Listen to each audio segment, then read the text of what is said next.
जब कभी दिल दुनिया की रंगीनियों में फंस जाए तो एक बार तन्हाई में कब्रिस्तान चले जाना।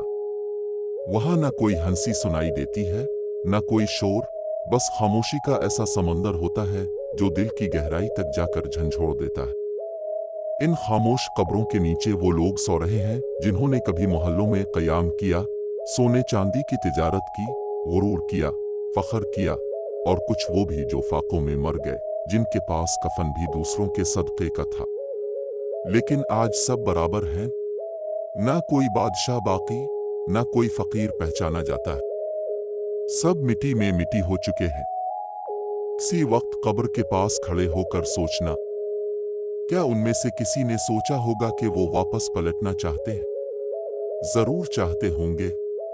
काश हम दोबारा दुनिया में जाएं, एक सजदा और कर लें, माँ के कदम चूम लें, कुरान को थाम लें, रातों को जाग कर रब को मिला लें। लेकिन वक्त खत्म हो चुका। अब बस इंतजार है हिसाब का। जब जुबान बंद होगी, हाथ पांव गवाही देंगे और अमाल तराजू में तोले जाएंगे। कभी सोचा तुम्हारी कब्र की तैयारी कहां तक पहुंची? कफन खरीदा गया या नहीं? क्या कोई है जो तुम्हारी मौत के बाद तुम्हारे लिए दुआ करे? तुम्हारी कब्र में उजाला तुम्हारे अमाल से होगा या अंधेरा गुनाहों से? जब सब छोड़ जाएंगे, तब तुम और तुम्हारा अल्लाह रह जाएंगे।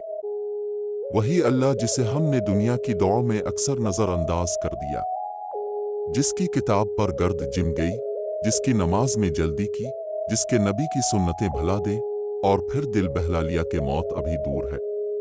लेकिन मौत कभी दूर नहीं होती, वो तो हमारे साए की तरह पीछे लगी हुई है। कब्र तैयार है, बस हमारी आमद का इंतजार है। इस दिन से पहले लूट आओ, सच्चे दिल से तौबा कर लो, नेकियों को जमा कर लो, अपने रब से सुलह कर लो। क्योंकि एक बार कब्र का दरवाजा बंद हो गया तो नामा काम आएगी, ना दोस्त ना दौलत, बस अमाल ही होंगे जो साथ जाएंगे। और वही अमाल कब्र में रोशनी बनेंगे, अज़ाब का सबब बनेंगे।